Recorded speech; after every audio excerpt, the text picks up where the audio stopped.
Tanda kiamat yang ke-16, tanda kiamat kecil yang ke-16 adalah intisyarur riba, tersebarnya riba di tengah-tengah manusia. Wa minha duhurur riba, di antaranya munculnya riba, wantisyaruhu bainan nas, dan tersebarnya, maraknya, menjamurnya di tengah-tengah manusia. Wa adamul mubalat bi aklil haram, di mana manusia sudah tidak peduli lagi tentang makanannya yang haram itu. Hafil hadithi an ibni Mas'udin radhiyallahu ta'ala anhu anin Nabi sallallahu alaihi wasallam anahu qala, di dalam hadis yang sahih dari Abdullah bin Mas'ud radhiyallahu ta'ala anhu bahwasanya Nabi sallallahu alaihi wasallam bersabda, baina yadayi sa'ati yadharur riba, di depan kiamat itu ada kejadian di mana riba tersebar di tengah-tengah manusia.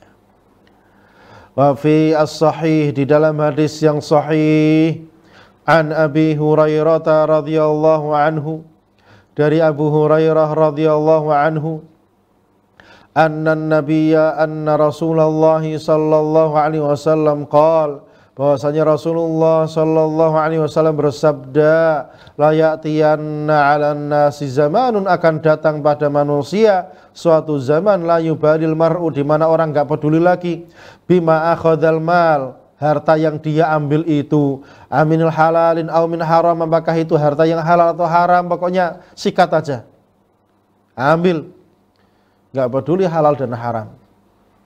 Wa hadhil ahadits, dan hadis-hadis ini tantabiqu ala katsir minal muslimin, betul-betul terjadi pada umumnya kaum muslimin di zaman ini.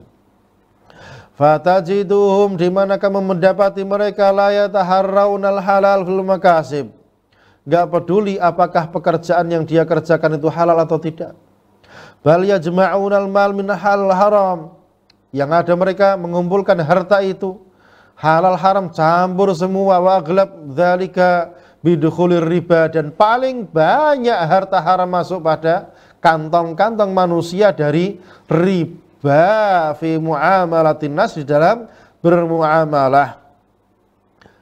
Baik riba yang disadari maupun yang tidak disadari, nanti di akhir sesi saya terangkan insyaallah untuk ikhwah fillah kaum muslimin dimanapun berada. Wa qad intasyaratil masariful muta'amila birriba, terlebih lagi menjamurnya bank-bank riba di mana-mana.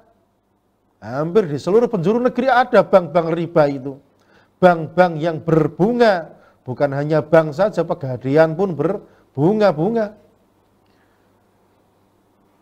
Wa waqa'a katsir minan nas fi hadzal balal 'azim, sehingga terjadilah apa yang terjadi di tengah-tengah manusia, musibah yang besar ini. Amin fiqhil Imamil Bukhari rahimahullahu ta'ala, dan termasuk fikihnya Imam Bukhari rahimahullahu ta'ala, annahu awrada hadits Abi Hurairah as-sabiq, di mana beliau mendatangkan hadis Abu Hurairah yang di atas tadi, fi bab qaulillahi ta'ala, di dalam bab firman Allah ta'ala, ya ayyuhalladzina amanu, wahai orang-orang yang beriman, la ta'kulur riba ad'afan mudha'afah, janganlah kalian itu makan riba berlipat-lipat, liyubayyina anna aklal ad'af mudha'afah minar riba yakunu bitawassu' fi, di mana beliau menjelaskan bahwasanya memakan riba yang berlipat-lipat itu caranya gimana ya, mereka berlapang-lapang di dalam, bermudah-mudahan di dalam bermuamalah yang ribawi tersebut. Inda adami mubalatin nas biturki jam'il mal, di mana waktu itu manusia udah enggak peduli lagi cara mendapatkan harta itu gimana. Wa adam tamyiz bainal halal wal haram, dan di mana mereka itu tidak lagi bisa membedakan mana yang halal dan mana yang haram. Dan betul, ketika orang itu nggak tahu ilmu riba, dia nggak bisa membedakan mana yang halal dan mana yang haram.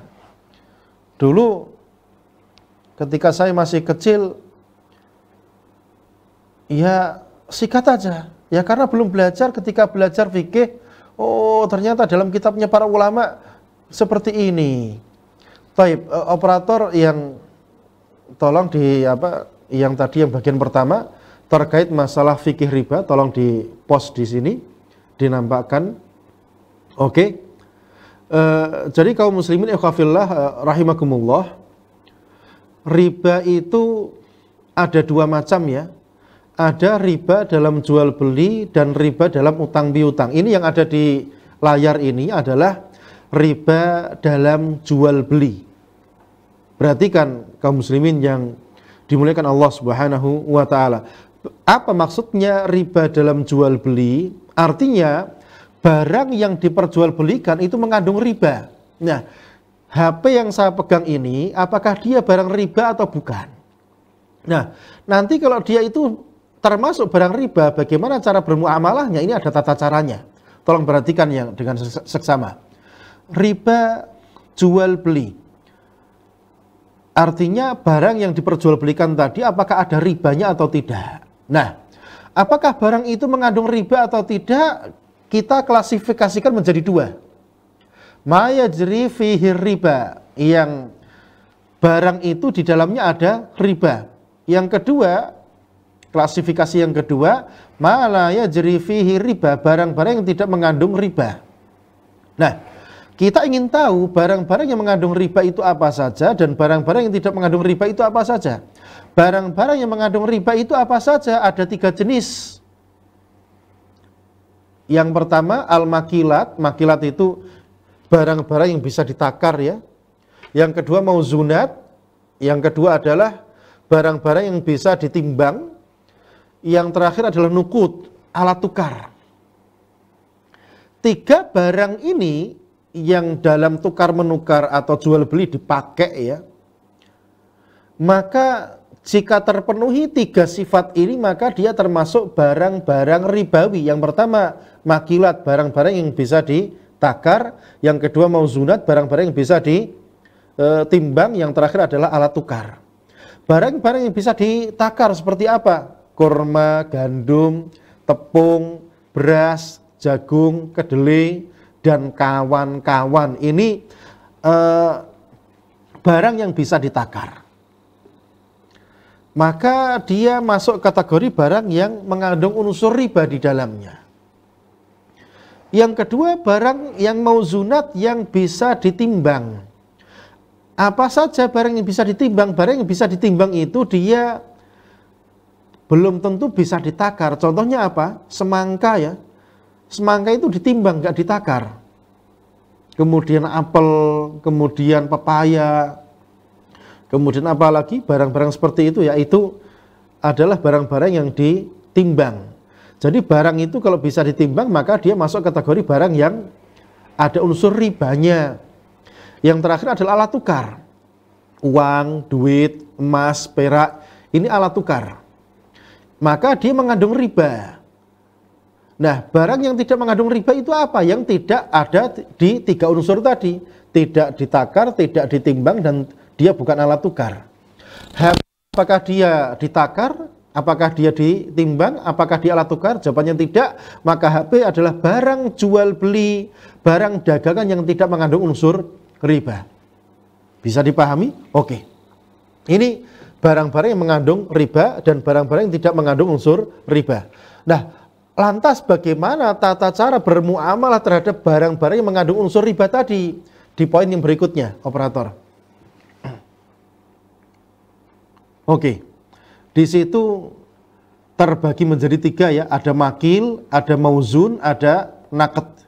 Makil itu barang yang ditakar tadi, mauzun itu barang yang ditimbang, naket itu alat tukar. Nah, ini cara bermuamalahnya bagaimana? Kita simak di sini. Jika makil, barang takaran tadi ditukar dengan barang takaran, makil bimakil. Barang takaran ditukar dengan barang takaran. Misal beras dengan beras, atau beras dengan jagung, atau kurma dengan zaitun, atau kurma dengan gandum contohnya. Contoh. Bagaimana cara bermuamalah? Jadi makil, barang takaran dengan barang takaran ada dua. Min jinsihi, sejenis. Yang kedua, min ghairi jinsihi, tidak sejenis. Saya ulangi. Barang yang bisa ditakar, dijual atau ditukar dengan barang yang bisa ditakar dan sejenis, maka butuh dua syarat. Apa saja dua syarat tersebut? Yang pertama, taqabud, yajibut taqabud, wajib serah terima, COD. Yang kedua, wajib tamatsul, semisal, sama-sama takarannya. Jadi misal, beras putih dengan beras hitam, ini karena sama-sama sejenisnya ya, sama-sama satu jenis. Maka syaratnya apa? COD di tempat, bukan nanti ya. Misalnya saya tolong dikirimi beras hitam, kirimi nanti, saya serahkan sekarang beras putihnya, ini nggak boleh. Kenapa? Harus COD di tempat, harus sama-sama di tempat. Yang kedua tamatsul, sama takarannya. Berarti kalau beras itu ditakar pakai takaran liter, misalnya 10 liter beras putih, maka ditukar beras hitam 10 liter juga. Kalau pakai timbangan gimana? 10 kilo dengan 10 kilo. Jawabannya dia pakai takaran, pakai ukuran liter atau takaran-takaran yang lain, so atau mut atau koboan atau takaran-takaran yang lainnya, tidak pakai takaran timbangan. Karena dia adalah barang yang ditakar. Oke. Sehingga beras putih ditukar beras hitam, dia kan satu jenis kan, sama-sama sejenis. Ketika dia tidak COD, maka jatuhnya pada riba nasiah, yaitu riba tenggat waktu. Riba gara-gara ada waktunya tadi. Jika dia tidak semisal, maka jatuhnya pada riba fadl, riba kelebihan. Berarti sejenis dengan sejenis, takaran dengan takaran yang sejenis wajib terpenuhi dua syarat. Di tempat dan dia semisal. Ini yang pertama. Jika barang yang ditakar ditukar dengan barang yang ditakar dan dia ternyata tidak sejenis, misalnya beras putih, mau hitam mau putih mau merah, yang lain-lainnya, dia jenisnya jenis beras, takaran. Ditukar dengan takaran yang tidak sejenis seperti jagung misalnya. Maka di sini syaratnya apa? Syaratnya harus taqabud, di tempat, COD. Masalah takarannya tidak wajib sama. Misalnya jagungnya 2 liter, berasnya 1 liter, nggak ada masalah. Karena syaratnya cuma satu, yaitu apa? COD di tempat. Berarti kalau tukar-menukar beras dengan jagung, beras dikirim sekarang, jagungnya besok, jatuh pada riba fadl. Bukan riba fadl, riba nasiah, riba gara-gara ada tenggat waktunya tadi. Yang ketiga, takaran ditukar dengan non-takaran.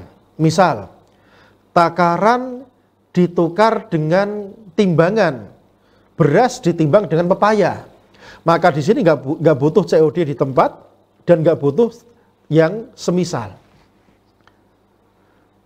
Bebas. Misalnya berasnya hari ini, kemudian pepayanya besok, nggak ada masalah. Paham ya sampai sini ya? Atau misalnya takaran ditukar dengan naket, dengan alat tukar.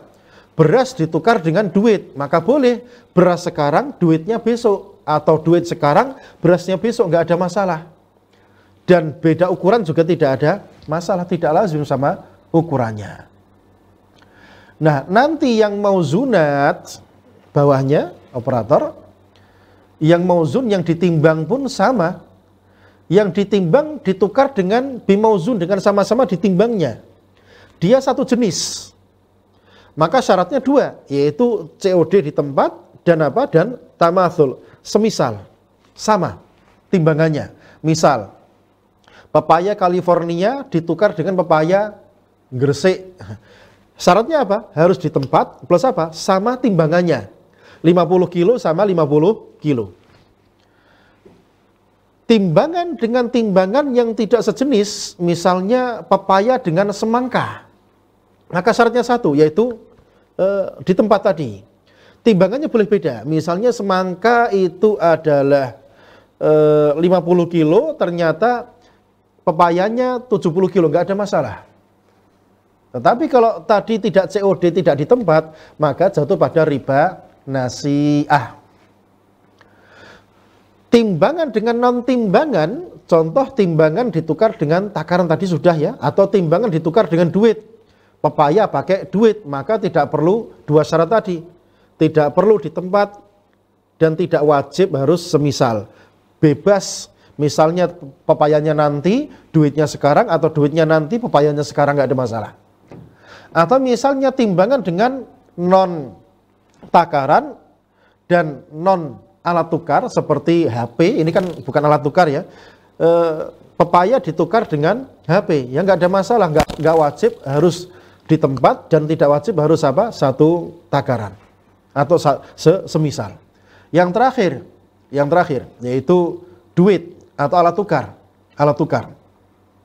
Alat tukar itu ada tiga ya, emas, perak, dan duit. Emas, perak, dan duit. Jika alat tukar ditukar dengan alat tukar dan dia sejenis, maka wajib terpenuhi dua syarat, yaitu di tempat. Yang kedua adalah semisal. Emas lama ditukar emas baru, syaratnya dua, di tempat dan sama-sama takarannya. Misalnya emasnya 5 gram yang lama ditukar emas yang baru, sama-sama 21 karatnya, maka harus sama-sama 5 gramnya dan di tempat. Nggak boleh ada tambahan apapun. Kalau ada tambahannya, maka masuk riba fadl. Jika ada tenggat waktunya, emasnya yang baru sekarang, emas yang lama besok, atau emas yang lama sekarang, emas barunya besok, maka jatuh pada riba nasi'ah, haram. Ini yang pertama.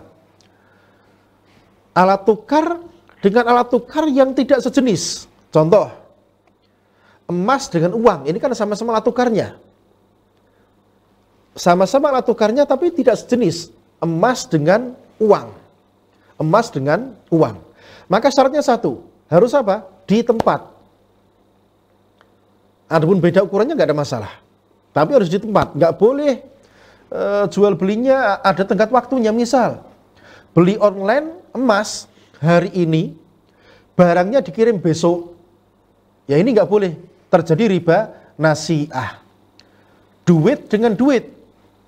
Ada pengemis, dia dapat duit kelitik atau duit receh banyak, ditukar ke salah satu pedagang. Terus nanti pedagangnya ngasih tambahan. Ini riba fadl, harus sama takarannya. Ketika menjelang Idul Fitri, biasanya banyak orang-orang itu berjualan apa? Uang receh yang baru-baru, yang kinyis-kinyis. 100.000 nanti dapat 96.000. Ini riba fadl di situ. Ya karena sama-sama alat tukarnya.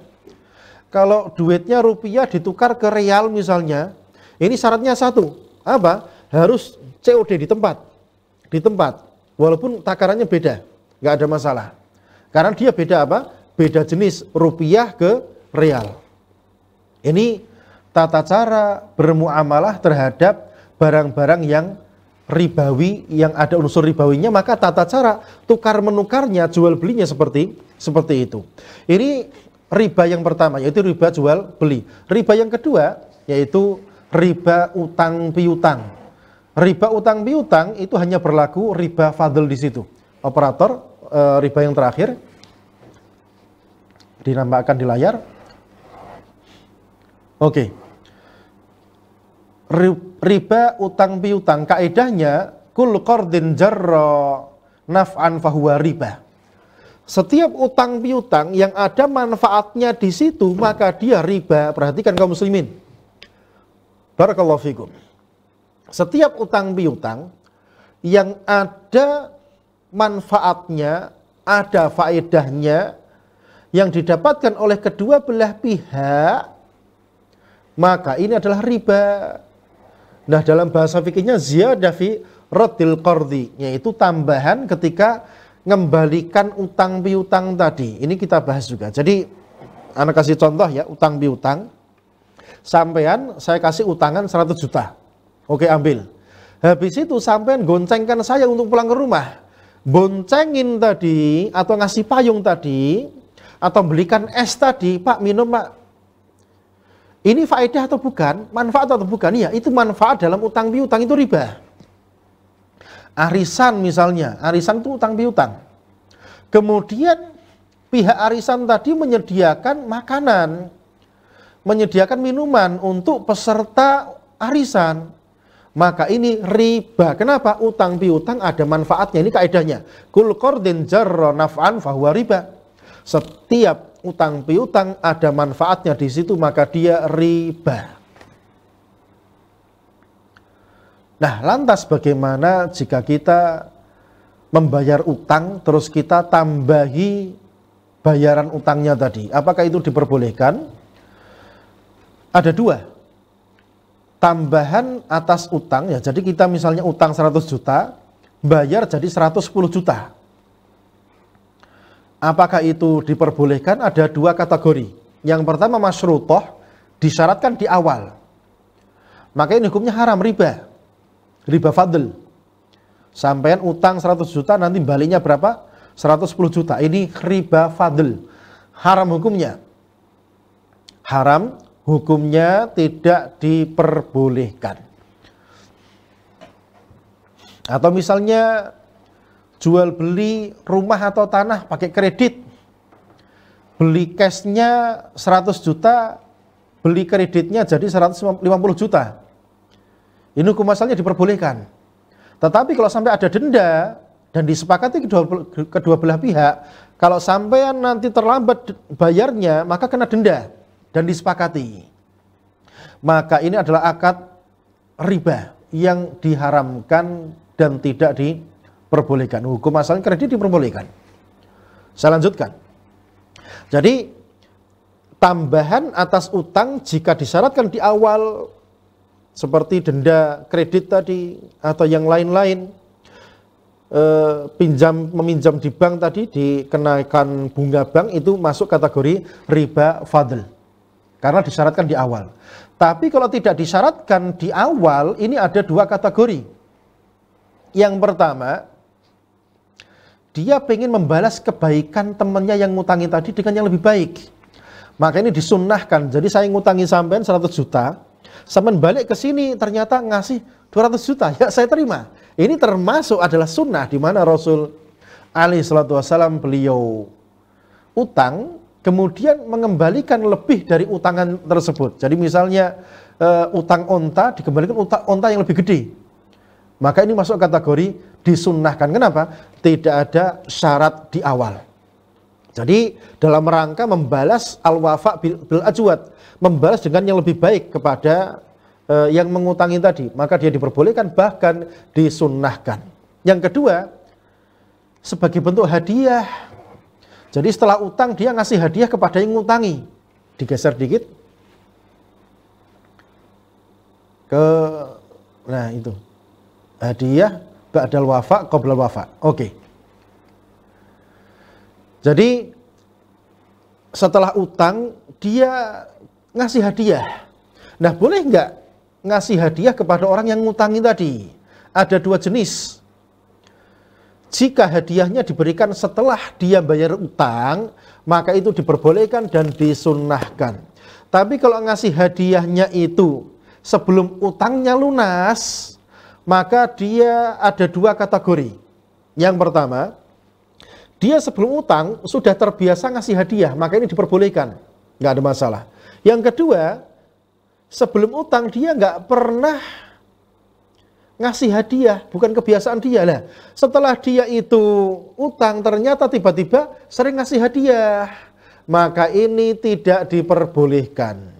Ini masuk dalam kategori riba, kecuali yang dikasih hadiah tadi berniat memotong apa? Memotong jumlah utangnya tadi dari hadiah yang diberikan, atau dia yukafi'uhu, membalas hadiah dengan hadiah yang semisal. Ini perbolehkan. Barakallahu fikum wa sallallahu ala nabiyyina Muhammadin wa ala alihi wa sahbihi wasallam. Assalamualaikum warahmatullahi wabarakatuh. Al Furqan TV, saluran pendidikan, dakwah dan inspirasi Islami.